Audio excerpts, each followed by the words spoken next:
welcome.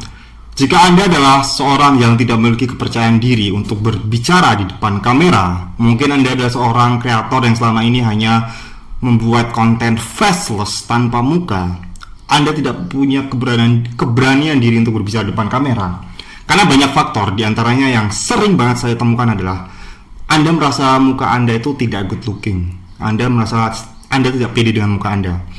Anda merasa kalau suara Anda itu tidak begitu merdu, tidak bagus, dan nggak enak didengerin. Dan sering juga saya menemukan bahwa banyak orang yang merasa tidak memiliki keahlian atau belum ahli untuk membicarakan hal tersebut, suatu topik di depan kamera. Oke, itu yang saya temukan akhir-akhir ini. Kenapa banyak orang yang nggak berani ngomong di depan kamera? Banyak faktor lainnya, tapi yang paling banyak, paling gede adalah itu. Ada juga sih yang faktor kayak ngomong belibet juga. Oke, dan Anda berada di tempat yang tepat. Anda berada di tempat yang sangat tepat.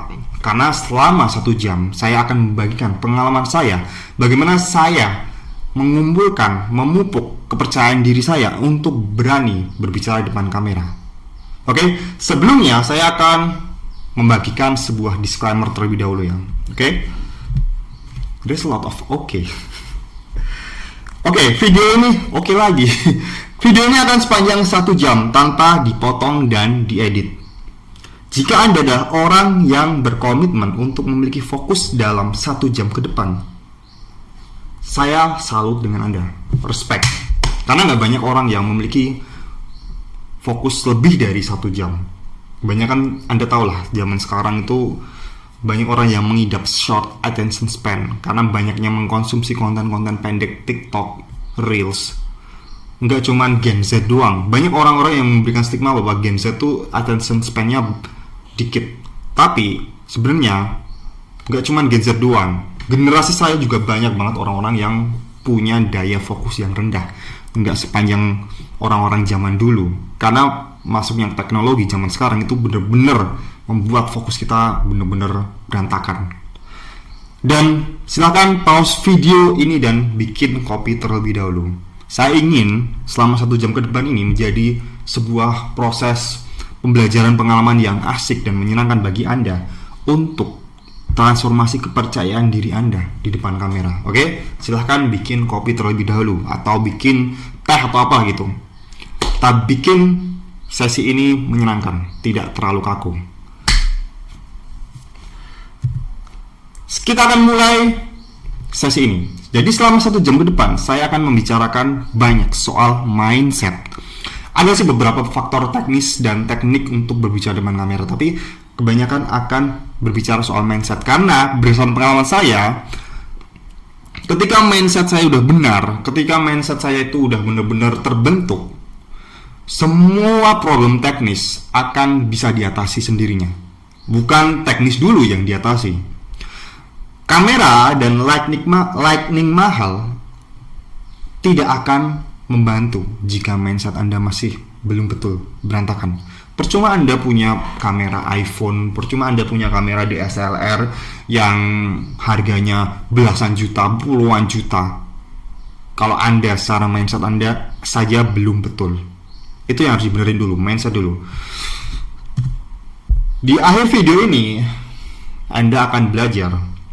Pertama, merasa nyaman dan percaya diri menunjukkan wajah Anda di depan kamera. Tentu mau katakanlah setidak good looking wajah Anda, mau suara Anda tidak seenak yang Anda pikirkan, Anda akan merasa nyaman jika mindset Anda itu sudah benar. Yang kedua adalah menyadari bahwa tidak ada kata terlambat untuk memulai. Banyak viewer saya yang berusia di atas 30-an yang selalu merasa, wah, untuk belajar lagi itu udah terlambat. Untuk memulai suatu hal itu udah terlambat. Padahal ini adalah sebuah mindset yang salah dan sangat-sangat tidak tepat. Tidak benar. Selanjutnya adalah mampu menerima penampilan dan suara Anda. Menyadari bahwa kamera HP sudah lebih dari cukup. Anda tidak perlu alat yang mewah untuk memulai. Bahkan HP Anda aja itu udah lebih dari cukup. Yang terakhir adalah mengetahui cara membuat konten secara konsisten setiap hari, meskipun cuma 5 menit. cuma 5 menit tapi Anda bisa melakukan secara konsisten, itu sangat jauh lebih baik. Oke? Kita ngopi dulu ya.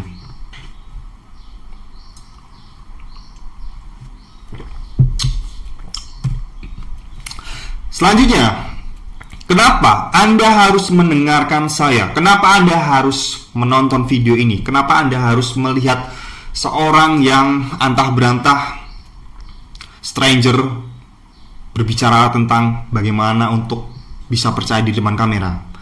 Saya dulu juga adalah orang yang tidak pede berbicara di depan kamera. Kalau Anda lihat konten saya, channel saya dulu, di awal-awal saya bikin konten faceless, tanpa muka. Saya bikin konten animasi yang produksinya itu bisa 1-2 hari hanya untuk 5 menit.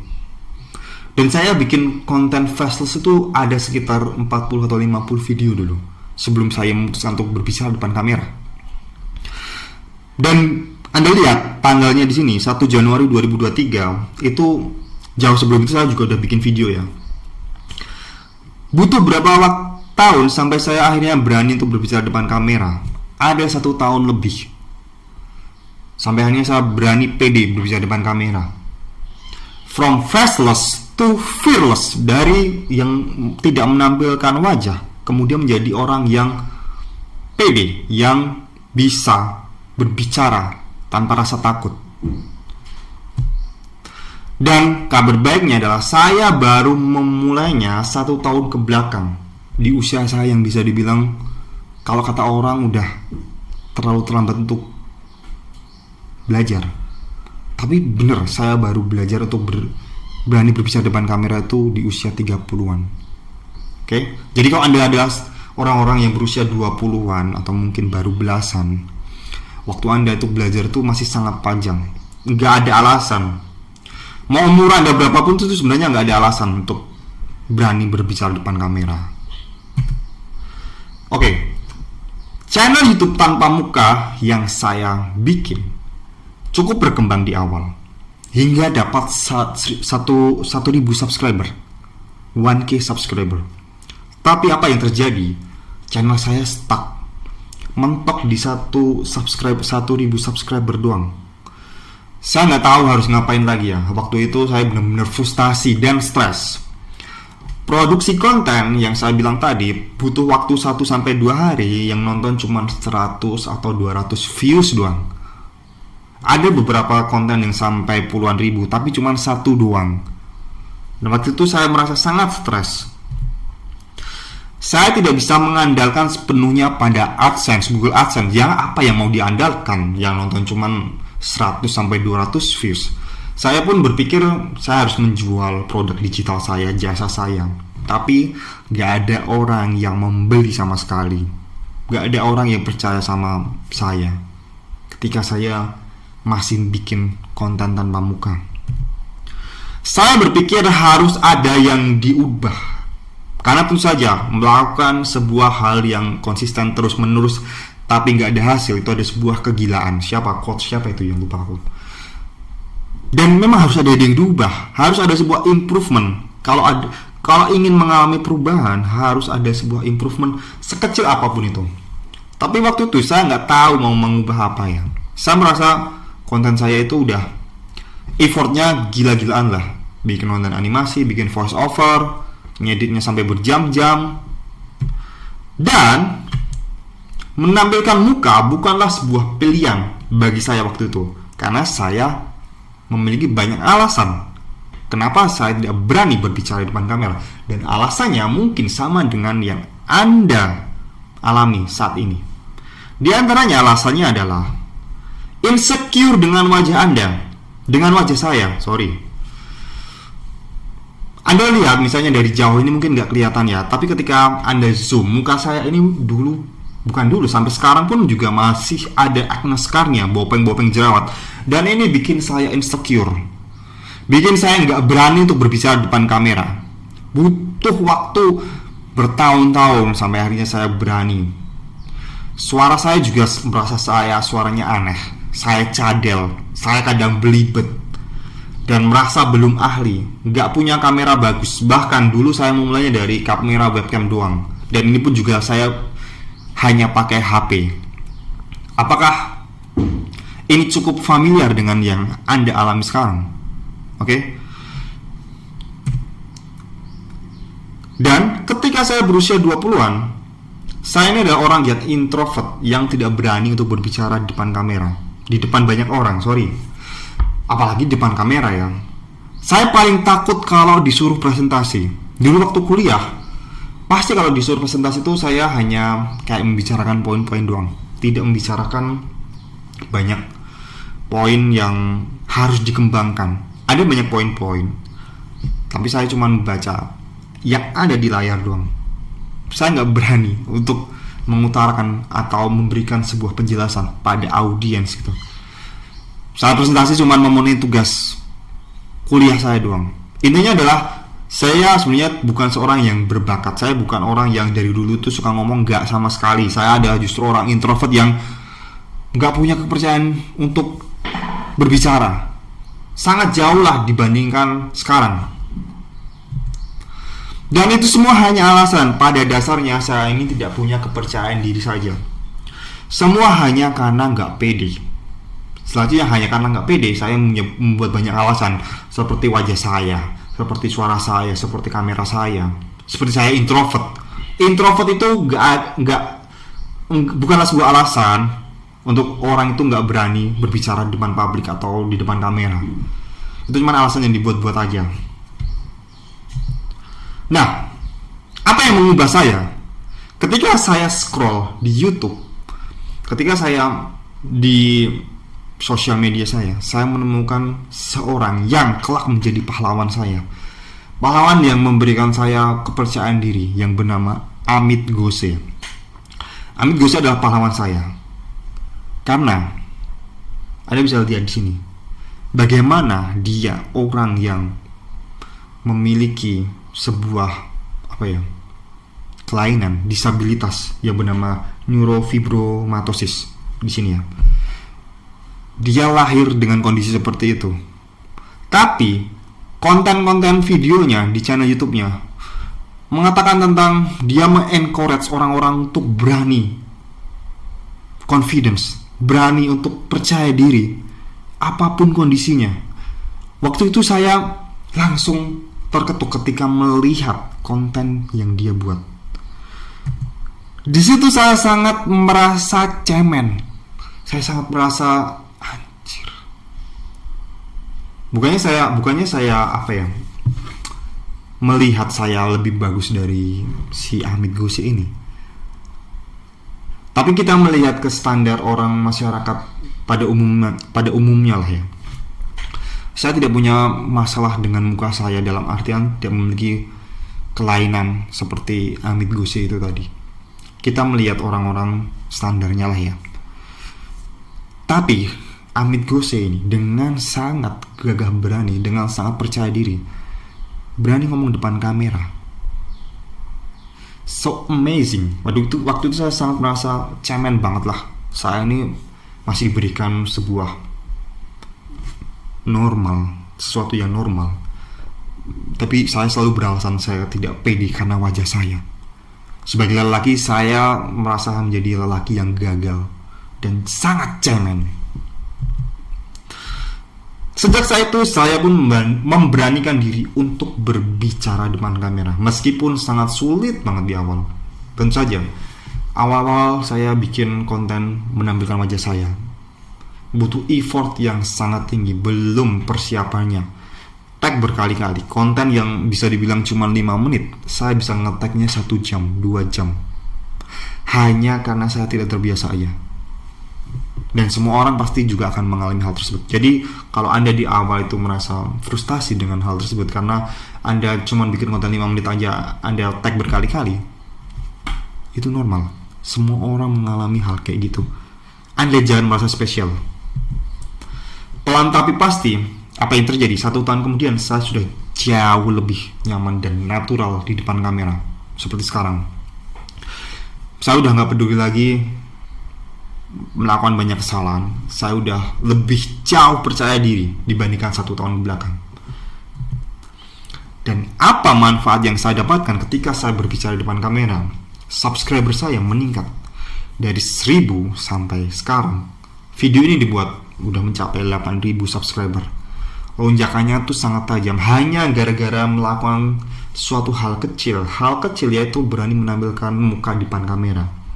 Dan ketika saya tadi berbicara, saya menjual produk saya, ebook saya, orang itu lebih percaya membeli produk saya karena melihat muka saya. Dan ini juga yang terjadi, yang saya alami ketika saya membeli sebuah produk dari orang lain. Saya pasti melihat dulu personality orang tersebut, lihat konten channel YouTube-nya, bagaimana cara dia berbicara.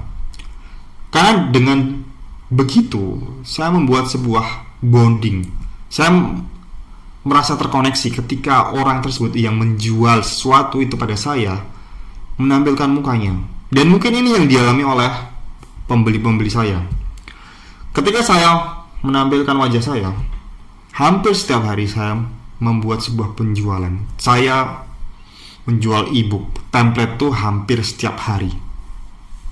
Dan ketiga adalah, ini yang saya alami akhir-akhir ini, saya bisa berjualan coaching 350.000 per jam. Orang percaya dengan diri saya karena melihat saya. 350.000 per jam mungkin bagi coaching, bagi pelatih yang udah kelasnya hebat, angka segitu mungkin masih ya remeh lah. Tapi bagi saya, orang yang baru memiliki 8.000 subscriber dan baru 1 tahun ke belakang berani berbicara depan kamera, memberikan coaching seharga 350.000 1 jam, itu adalah sebuah hal yang fantastis. Bahkan gaji saya dulu waktu bekerja sehari aja tidak sampai segitu. Sekarang saya bisa membuka jasa coaching tersebut. Dan yang terjadi adalah selanjutnya kepercayaan diri saya meningkat drastis di semua aspek. Saya jadi merasa belajar hal baru itu jauh lebih mudah. Karena saya dari dulu selalu merasa bahwa berbicara, kemampuan berbicara itu adalah hal yang paling sulit. Tapi kemudian saya bisa menaklukkannya. Di sektor lain, pembelajaran yang lain, saya menjadi memiliki kepercayaan diri. Saya bisa menaklukkan skill tersebut. Itu yang terjadi pada diri saya. Nah, di video kali ini saya akan membantu Anda merasakan transformasi yang sama. Dan kabar baiknya, Anda tidak perlu waktu selama 1 tahun seperti saya. Anda bisa banyak belajar dari pengalaman kesalahan yang saya buat. Anda tidak perlu membuat sebuah kesalahan yang sama dengan diri saya dulu. Oke? Dan kembali lagi saya tekankan, video ini akan banyak membicarakan soal mindset, karena mindset itu memang lebih penting dibandingkan teknisnya. Teknis kita bahas di video selanjutnya. Ya, beberapa ada yang teknis juga, tapi nggak terlalu banyak. Saya akan lebih mengedepankan mindset. Oke? Juga deh, kita ngopi dulu.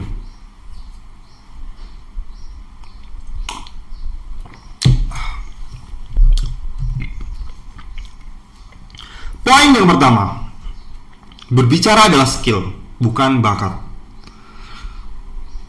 Banyak orang yang mengatakan bahwa skill berbicara itu adalah bakat. Padahal sebenarnya kalau ngomong tentang skill berbicara, ya udah, berbicara itu adalah skill. Banyak orang yang mengatakan bahwa oh, dia memang bakat berbicara. Oh, dia memang bakatnya diem aja. Enggak. Sebenarnya itu semua dampak dari sebuah habit yang diulang-ulang. Mungkin ada beberapa anak yang memang kecenderungan gampang ngomong dari lahir. Tapi ketika ngomongin tentang berbicara di depan publik atau berbicara di depan kamera, mempresentasikan, membuat sebuah gagasan, itu adalah hal yang berbeda. Itu adalah sebuah skill. Anda pun bisa dikatakan bahwa kalau misalnya Anda itu orang yang irit bicara di masyarakat, Anda masih bisa mengembangkan skill berbicara di depan kamera, di depan publik. Karena ini nggak ada hubungannya dengan bakat. Ini bisa dilatih. Sama halnya dengan ketika Anda itu, mungkin Anda suka nge-gym atau suka angkat beban. Berbicara itu kayak otot. Kayak di mulut kita tuh ada otot yang bisa dilatih secara terus-menerus. Sama halnya dengan otot lengan kita. Kalau kita latih terus-menerus setiap hari, lama-lama akan besar. Dan berbicara pun seperti itu. Semua itu hanya habit yang diulang-ulang terus-menerus, bukan bakat. Bakat itu cuma menyumbang 1% doang, kecenderungan aja. Anda harus paham itu dari awal. Dan semua skill dicapai dari sebuah kepercayaan diri. Semua skill itu Anda bisa dikatakan jago coding karena Anda percaya diri Anda bisa coding. Anda dikatakan Anda itu jago bikin kopi karena Anda percaya diri Anda bisa bikin kopi. Dan Anda dikatakan bisa jago berbicara karena Anda itu percaya diri kalau Anda bisa berbicara. Kuncinya ada di kepercayaan diri. Nah, bagaimana cara untuk melatih kepercayaan diri? Kepercayaan diri itu datang hasil dari kompetensi. Seperti yang saya ceritakan tadi, orang itu bisa dikatakan percaya diri untuk bikin kopi karena dia punya kompetensi untuk bikin kopi. Karena dia udah jago bikin kopi, melakukannya itu secara terus menerus. Orang dikatakan jago main futsal, orang dikatakan percaya diri bisa main futsal karena dia punya kompetensi untuk bermain futsal. Dia karena melakukannya berulang-ulang. Jadi kuncinya kepercayaan diri itu bukan sesuatu yang didapatkan tiba-tiba dari lahir. Anda minta wangsit, Anda minta dari mimpi. No, itu ada sebuah bukti dari kompetensi. Dan banyak juga orang-orang yang mendapatkan percayaan diri ya, dari hal yang bisa dibilang afirmasi. Nanti saya jelaskan ya. Oke, selanjutnya akan saya jelaskan. Semua skill apapun butuh sebuah bukti dari kompetensi. Skill apapun. Anda mau mengatakan bahwa skill coding, skill berbicara depan kamera, skill main gitar, itu ada sebuah butuh bukti. Kalau Anda dikatakan mempunyai skill untuk coding, apa buktinya? Anda punya kompetensi. Ketika Anda bisa dikatakan Anda punya skill main gitar, apa buktinya? Anda bisa beneran main gitar. Jadi bisa dikatakan skill itu adalah bukti dari kompetensi.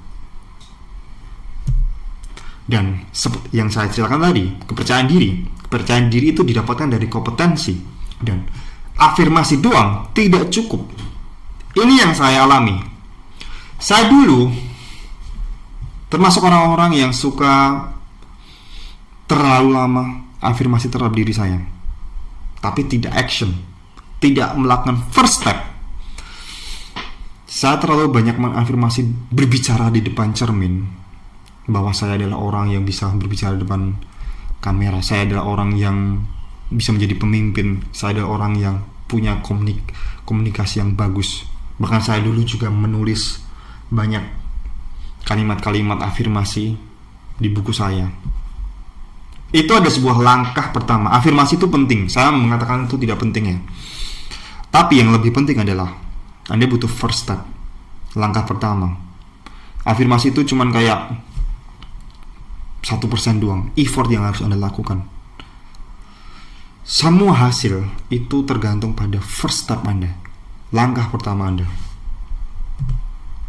Nah, selanjutnya kita akan ngomongin tentang mindset Anda, objektif Anda. Kenapa Anda selama ini selalu merasa tidak pede berbicara depan kamera? Berhenti terobsesi dengan kekurangan Anda. Sejujurnya nggak ada yang peduli juga. Saya dulu juga sempat mengalami kayak gini. Saya terlalu terobsesi dengan kekurangan diri saya. Nanti kalau saya misalnya berbicara belibet, kalau muka saya jelek gimana ya? Kalau suara saya jelek gimana ya? Banyak banget pikiran-pikiran seperti itu yang hasilnya hanya membuat saya itu tidak berani take action.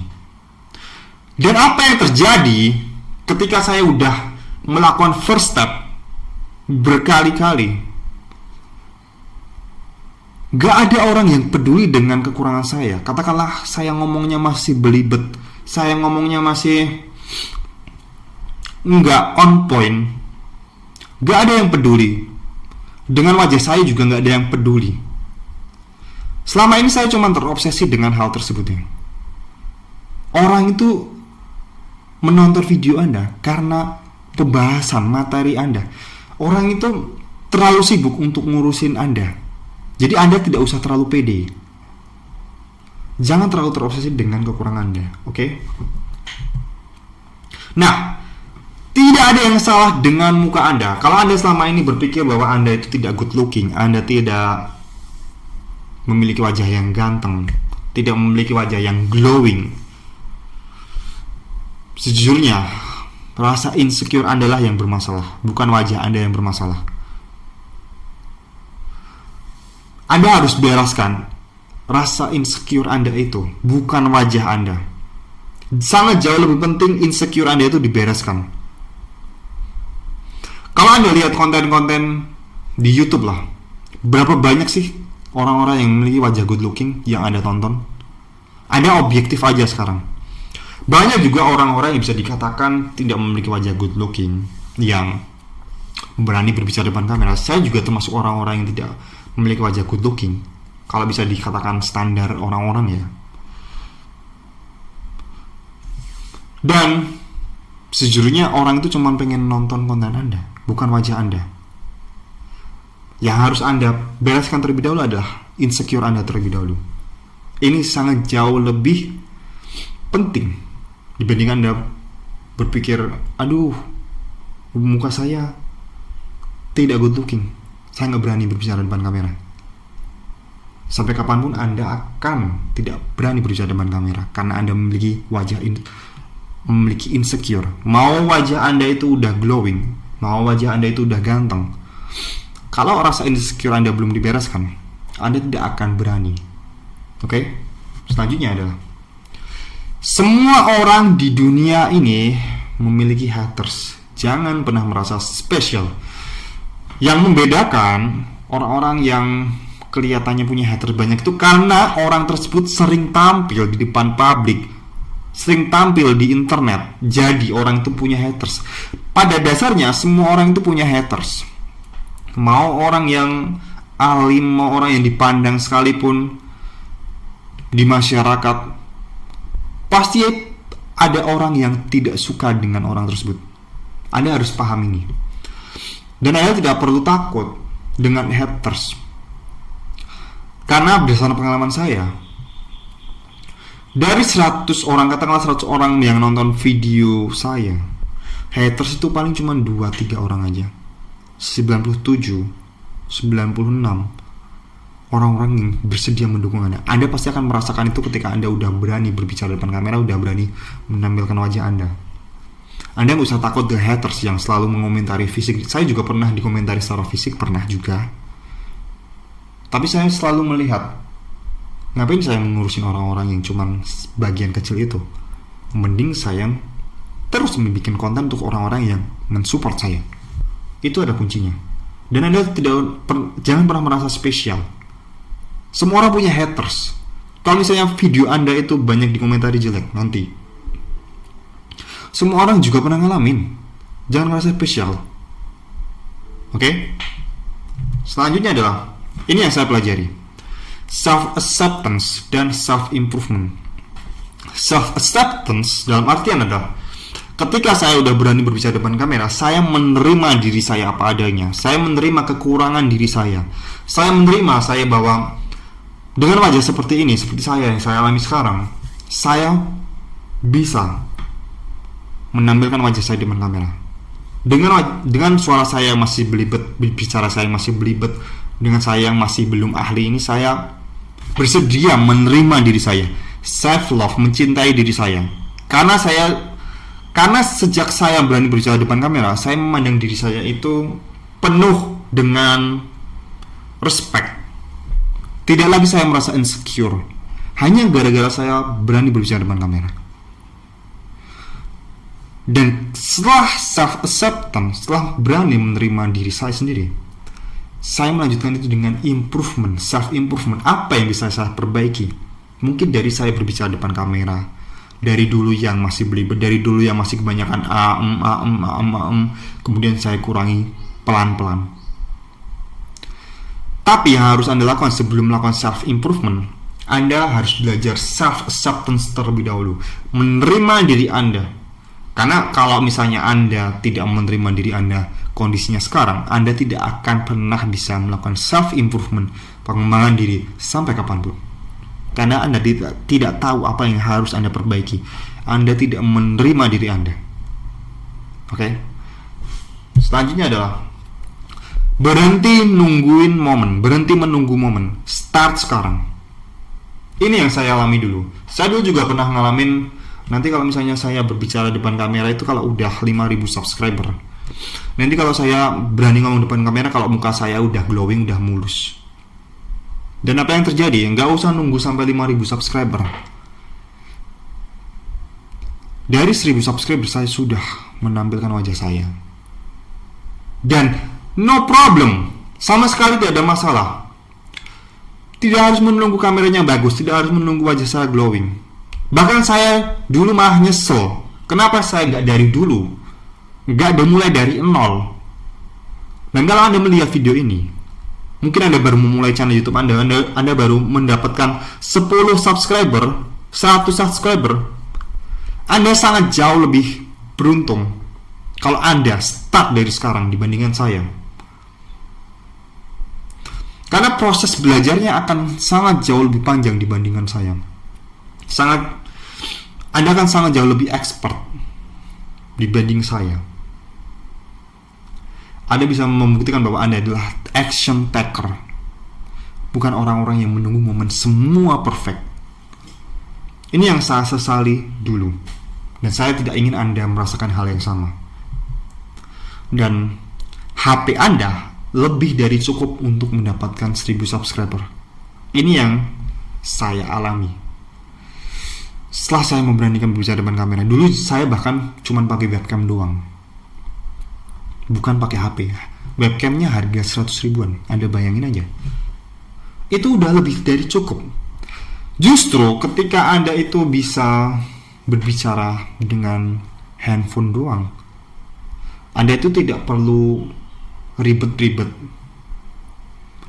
memasang lightning, men-setting kamera Anda. Itu udah lebih dari cukup. HP Anda yang Anda genggam sekarang, yang Anda buat nonton channel YouTube ini, itu udah lebih dari cukup untuk mendapatkan 1.000 subscriber. Saya jamin. Asal Anda konsisten, asal Anda itu berani improve tiap kali bikin video. Dan inilah yang saya alami juga. Mungkin Anda sudah berani untuk melangkah first step. Apa yang harus Anda lakukan setelahnya? Pertama adalah komunikasikan pada anggota keluarga Anda. Dulu ketika saya pertama kali berbicara depan kamera, tentu saja banyak banget momen-momen saya stres karena videonya tidak bagus. Tag-nya itu harus di-tag berulang kali. Pernah ke suatu kejadian, saya tidak mengkomunikasikan kalau saya sedang pengen tag video pada anggota keluarga saya. Ketika saya tag video berkali-kali, saya stres. Ada salah satu anggota keluarga saya yang menutup pintu dengan bisa dibilang keras lah, nggak yang lembut gitu. Tentu saja waktu itu saya jadi marah karena udah stres, kemudian ada suara berisik. Padahal sebelumnya itu adalah kesalahan saya. Kenapa saya tidak mengkomunikasikan pada anggota keluarga? Dan ini adalah kesalahan saya. Anda harus mengkomunikasikan itu pada keluarga Anda ketika Anda bikin video depan kamera. Karena prosesnya akan sangat stressful untuk di awal-awal terutama. Dan ketika Anda mengkomunikasikan mungkin pada partner Anda, pada istri Anda, suami Anda, pada anak Anda, agar selama 1 jam ke depan jangan buat kebisingan, jangan buat keberisikan. Itu sangat jauh lebih sangat jauh lebih mudah mengantisipasi hal tersebut dibandingkan Anda harus merasa terganggu karena tidak mengkomunikasikan. Usahakan komunikasikan itu pada anggota keluarga Anda. Atau mungkin kalau misalnya Anda itu udah punya jam kerja yang terstruktur, katakanlah dari jam 7 sampai jam 9 Anda itu, waktu Anda itu untuk merekam video, keluarga Anda udah tahu, itu sangat jauh lebih bagus. Atau mungkin kalau Anda itu tidak punya waktu, Anda bisa bangun pagi jam 3 atau jam 4 untuk tag video, karena waktu itu adalah waktu yang sangat hening. Ini juga yang saya alami dulu. Ketika dulu rumah saya itu masih banyak anggota keluarga yang baru pulang dari mudik, saya tidak yakin kalau misalnya tidak akan ada suara berisik. Yang saya lakukan adalah saya bangun jam 3. Saya rela bangun jam 3 hanya untuk tag video. Dan it's okay. Nggak ada masalah yang terjadi apa-apa setelah itu. Justru malah ketika pagi hari itu adalah waktu yang sangat hening, yang sangat cocok untuk berbicara dengan orang. Tapi sesuaikan itu dengan jadwal Anda ya. Intinya adalah komunikasikan pada anggota keluarga Anda. Dan ini kita akan ngomongin sedikit tentang teknisnya. Berbicaralah hanya pada satu orang.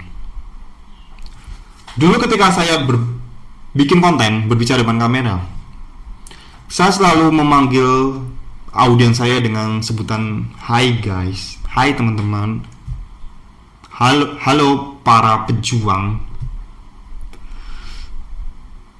Tapi sebenarnya itu ada sebuah bukan disebut kesalahan ya. Kalau Anda baru memulai, Anda mungkin berpikir kalau ngomong depan kamera itu ada sebuah public speaking. Pada dasarnya enggak. Karena Anda itu cukup berpikir Anda itu ngomong sama satu orang saja. Katakanlah ngomong dengan teman Anda, sahabat Anda.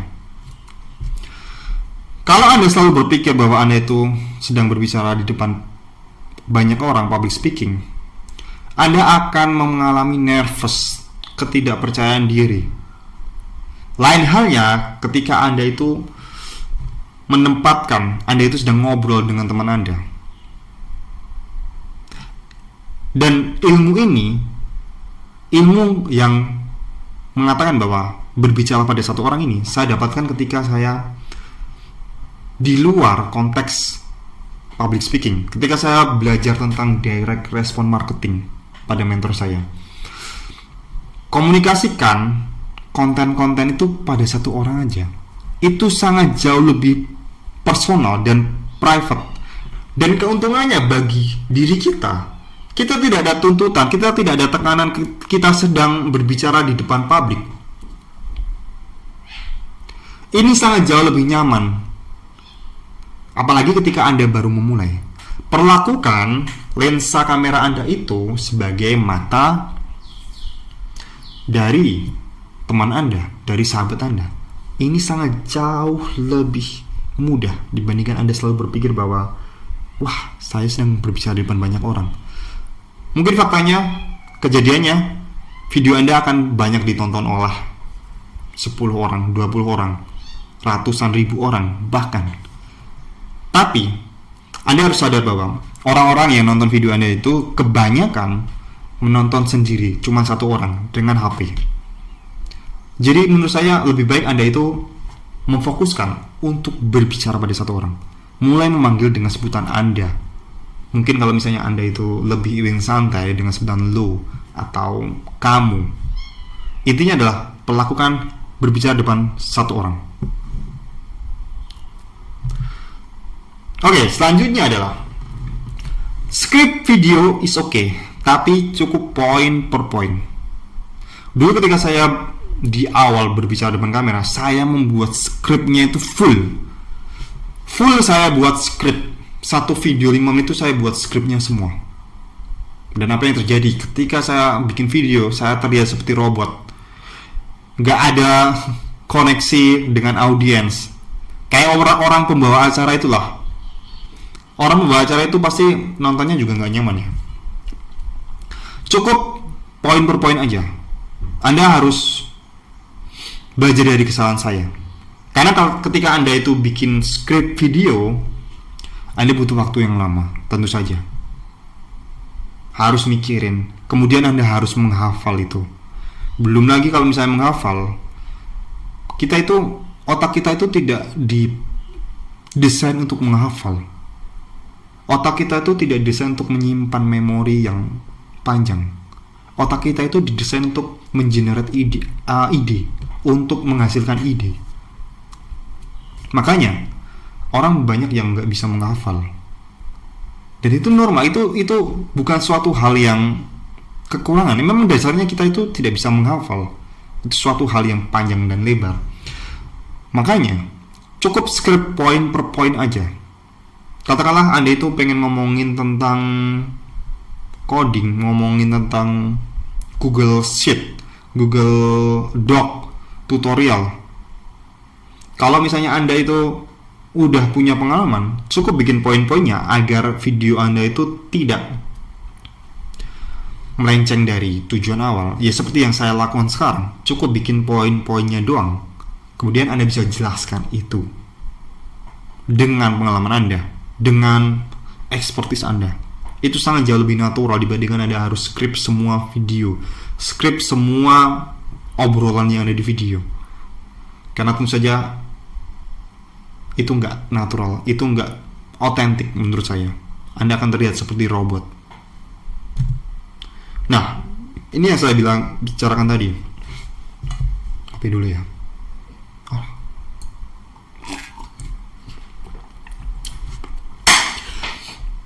Bicarakan hal yang Anda tahu dan paham saja. Nah, kebanyakan orang selalu bikin video itu hal yang saya dulu juga ya. Saya dulu ketika bikin video mereview buku, saya memang sudah selesai membaca buku tersebut. Tapi saya cuma tahu teori doang. Saya tidak mempraktekkan apa yang ada di buku tersebut. Dan hasilnya, ketika saya disuruh mempresentasikan, ketika saya disuruh menjelaskan teori tersebut, saya nggak bisa. Lain halnya ketika saya sudah mempraktekkan teori dari buku tersebut. Katakanlah teori apa yang terakhir saya pelajari itu teori tentang time management, Pomodoro management time, dimana ketika 25 menit bekerja, 5 menit istirahat. Konsep tersebut ketika saya praktekkan di dalam diri saya, di dalam hidup saya, di pekerjaan saya bisa menceritakan itu dengan percaya diri. Karena saya pernah melakukan hal tersebut. Saya paham karena saya praktek. Beda halnya dengan kalau cuma teori doang. Nah, inilah yang bisa membantu Anda. Bicarakan hal yang Anda tahu dan paham. Anda pasti punya keahlian apapun itu. Daripada Anda membicarakan hal yang di luar kapasitas Anda dan Anda gak pede untuk ngomongin itu depan kamera, ngomongin aja hal yang Anda tahu. Banyak orang-orang yang belum mencapai level Anda. Anda jangan merasa minder dengan kemampuan Anda. Katakan semua, bicarakan semua hal yang Anda tahu di dunia. Banyak orang itu yang mungkin belum mencapai level seperti Anda. Katakanlah Anda itu orang yang bisa memasak Chinese food yang udah levelnya expertise itu ya. Banyak orang yang belum mencapai titik tersebut ya. Bahkan masak aja belum bisa.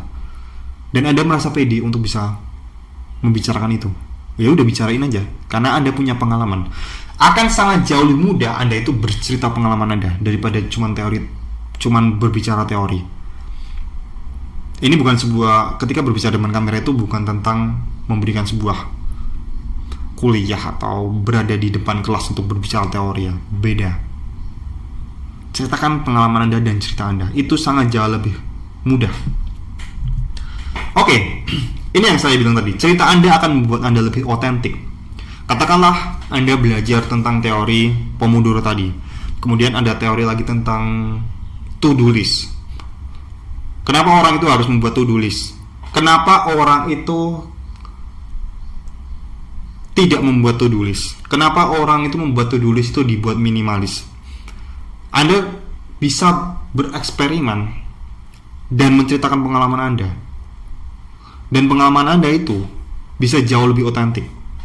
Katakanlah Anda itu ada seorang mahasiswa. Hari ini Anda banyak banget kegiatan. Tapi ketika Anda bikin to-do list, pada akhirnya gak ada tugas yang Anda kerjakan. Dan ini relate dengan orang-orang. Ketika Anda menceritakan itu di depan kamera, akan banyak orang yang relate dengan hal tersebut. Itu yang bikin Anda otentik. Dan Anda akan membuat sebuah koneksi dengan orang yang menonton video Anda. Selalu mulai dengan cerita Anda. Cerita personal Anda.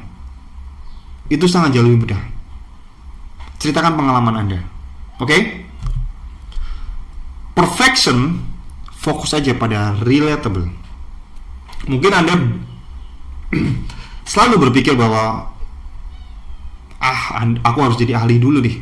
Saya harus jadi ahli dulu nih untuk bisa bicara depan kamera. Tapi sebenarnya enggak. Ketika Anda itu menunjukkan sisi lemah Anda, sisi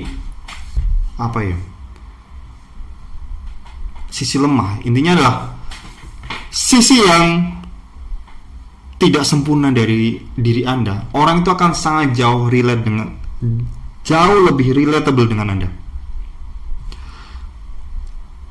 Orang itu kalau misalnya melihat sesuatu yang sempurna, malah lebih kesannya, wah, ini orang nggak relate dengan saya. Karena faktanya, semua orang itu nggak ada yang sempurna. Semua orang itu punya sisi yang kurang. Dan ketika Anda itu bisa menunjukkan sisi kekurangan Anda, Pak, itu orang itu bisa lebih jauh memaklumi dengan kekurangan Anda. Jadi, poinnya adalah jangan terlalu mengejar kesempurnaan. Fokus aja pada relatable. Beberapa hari lalu saya bikin video tentang saya berusia 30-an dan belum memiliki mencapai apapun. Yang nonton sejak video ini dibuat udah 10.000 views. Hanya butuh waktu 7 hari. Dan yang komen ada 300 komentar. Banyak orang yang merasa relate dengan ketidaksempurnaan saya. Dan that's okay, that's fine. Anda bisa start ngomongin itu juga. Oke, next. Berpikirlah menjadi real people, bukan presenter. Seperti yang saya ceritakan tadi. Apa yang dilakukan presenter? Mereka itu membaca prompt satu demi satu huruf, kalimat, kata.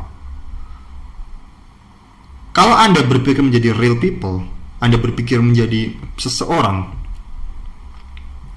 Anda itu bercerita, bukan membaca sebuah prompt, bukan membaca sebuah skrip. Anda harus menanamkan mindset tersebut pada Anda. Real people itu adalah orang yang bercerita, bukan presenter.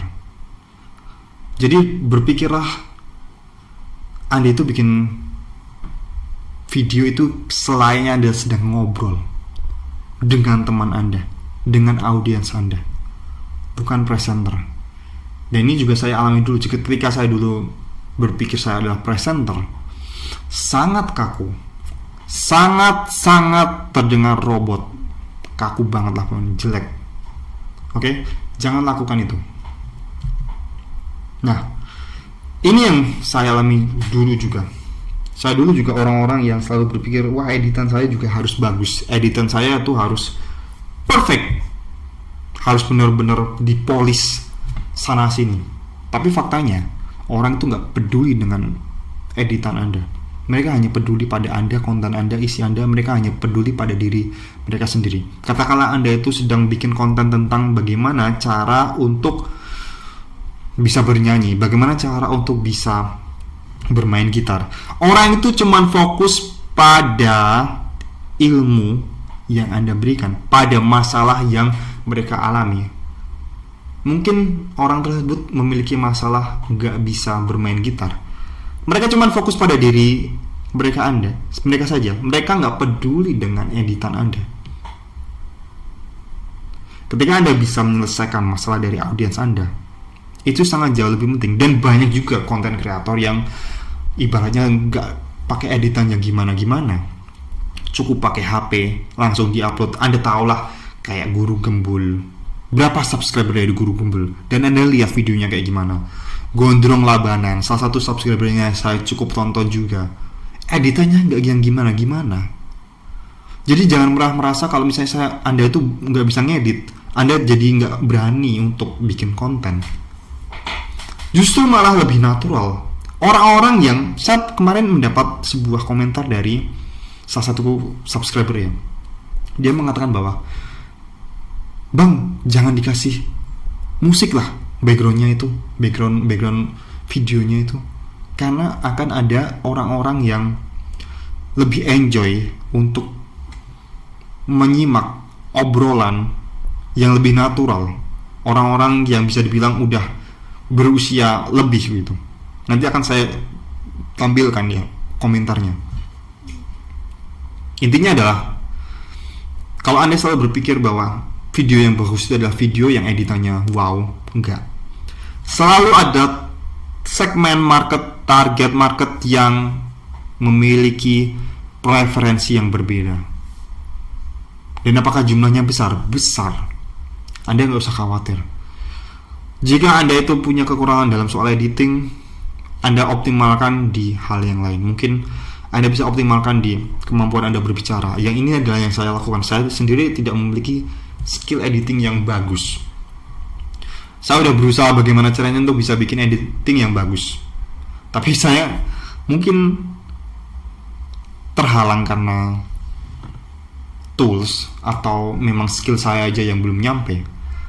Kemudian saya sedikit tinggalkan tersebut dan saya fokus untuk meningkatkan skill berbicara saya.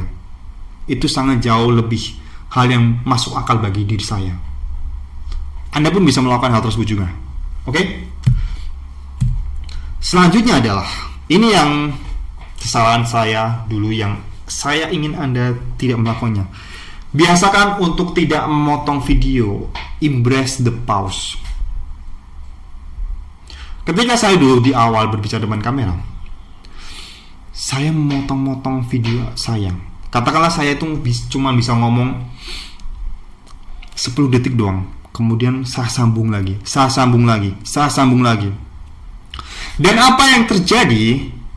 Ya memang saya bisa bikin video, tapi kalau saya selalu berpikir, nggak apa-apa lah, saya bicaranya kayak gini, nanti kan bisa dipotong. Jadi kayak ada rasa aman karena merasa nanti ini videonya akan diedit. Jadi dia ada tekanan untuk ngomong, untuk meningkatkan cara saya berbicara depan kamera. Sangat jauh lebih menantang atau memberikan pengalaman yang, pelajaran yang lebih besar kalau Anda itu tidak membiasakan memotong video Anda. Terima kekurangan diri Anda. Mungkin Anda bikin kesalahan, gak apa-apa. Kalau Anda harus butuh waktu untuk mikir, gak apa-apa. Justru Anda akan terbiasa untuk berbicara dengan natural, dengan lebih otentik.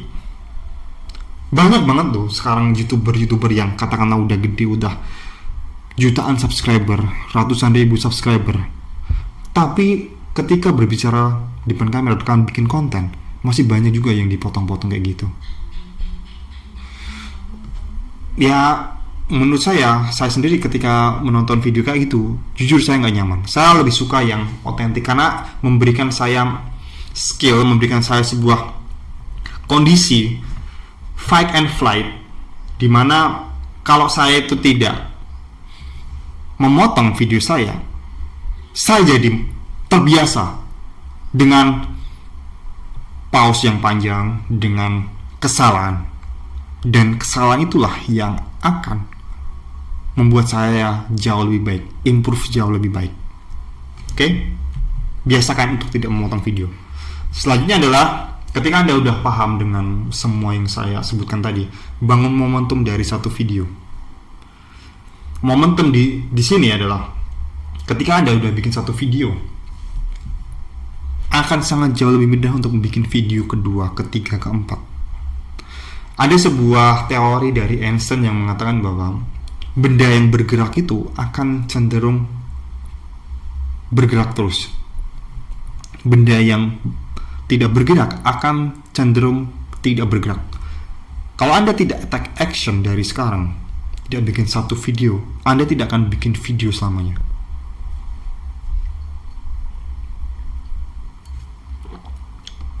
Cukup bangun momentum. Bikin satu video katakanlah 1 menit doang, 2 menit doang setiap hari.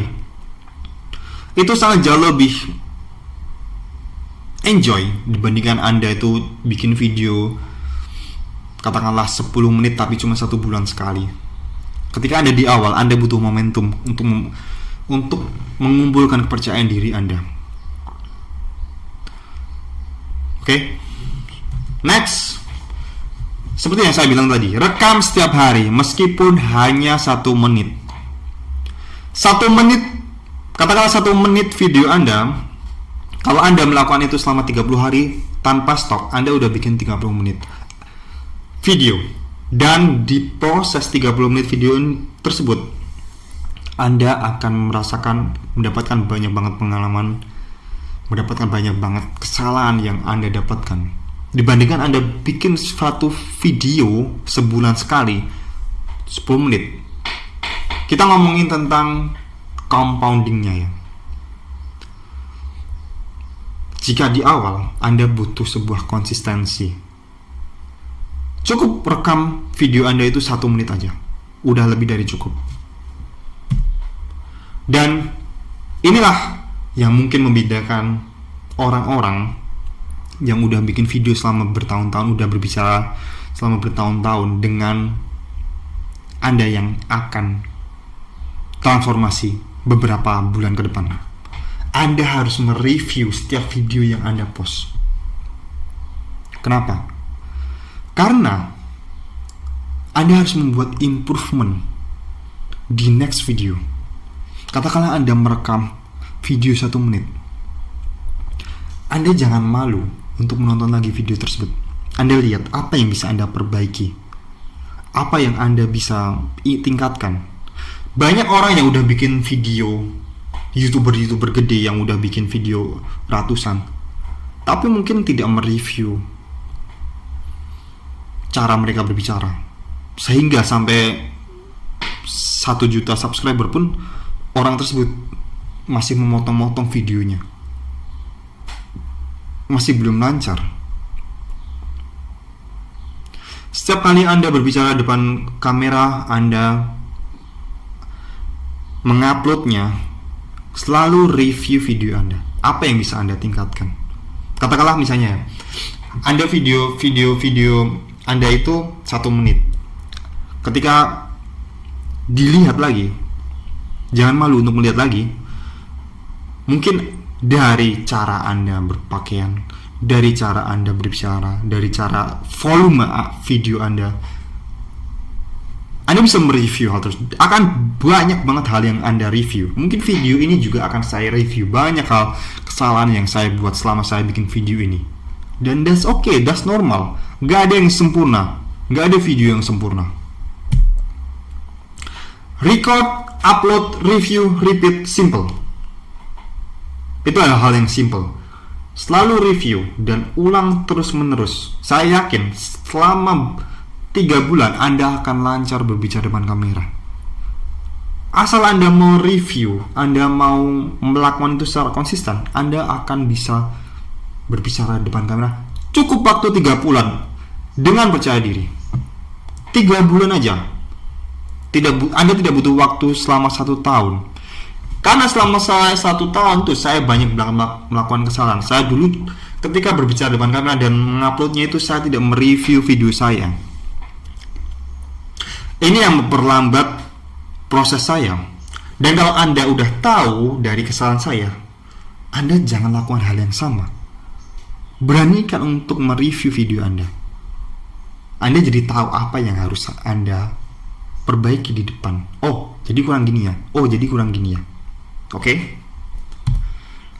Nah, jika pengalaman adalah guru terbaik, feedback adalah dosen yang terbaik. Ketika Anda udah bikin video, kemudian menguploadnya di channel YouTube Anda atau di sosial media Anda jangan takut dengan feedback orang lain. Karena dengan feedback Anda akan bisa mendapatkan sudut pandang dari orang lain. Mungkin tadi review itu dari sudut pandang kita sendiri ya, tapi dari feedback kita akan mendapatkan sudut pandang dari orang lain, dari penonton Anda yang menonton.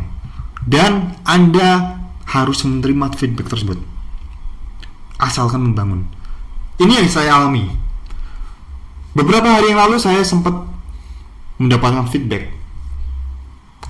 Kalau misalnya saya ngomong tuh sering banget matanya jelalatan ke sana kemari, tidak ada eye contact. Dan komentar itu disampaikan oleh salah satu subscriber saya, dan banyak juga ya, mentor saya juga mengatakan hal tersebut. Dan feedback seperti itu yang membangun diri kita sendiri. Kita jadi tahu apa yang harus dilakukan. Next video saya perbaiki lagi. Saya harus lebih fokus pada lensa kamera, pada eye contact, meminimalisir matanya jelalatan ke sana kemari, berpikir ke sana kemari. Tidak usah terlalu takut dengan komentar-komentar yang terkesan kayak mengajari Anda, karena itu sangat normal. Justru Anda akan banyak belajar dari orang lain, dari komentar orang lain. Cukup Anda perbaiki hal tersebut. Oke, selanjutnya adalah terakhir, small action jauh lebih penting dibandingkan cuma tahu teori doang. Kalau dari tadi kita cuma berbicara soal teori, kalau Anda cuma menyimak soal hanya teori doang, itu nggak cukup. Anda harus action sekarang. Ketika Anda udah selesai menonton video ini, saya ingin Anda merekam video Anda. Misalnya Anda belum pede, cukup rekam aja 1 menit aja. Bagaimana Anda berani berbicara depan kamera.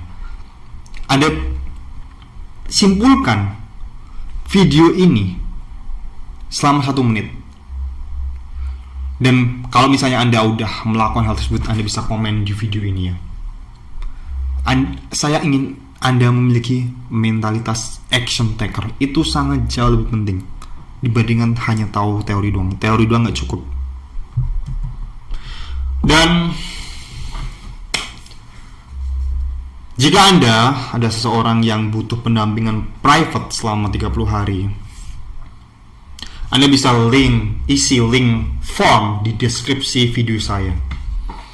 Mungkin kalau Anda udah punya mentalitas action taker dan Anda ingin punya seseorang untuk mendampingi, dan Anda ingin mendapatkan sebuah feedback yang saya bilang tadi, yang sangat jauh lebih memberikan Anda pengalaman pelajaran yang lebih jauh berkualitas, Anda bisa isi link form yang linknya ada di deskripsi.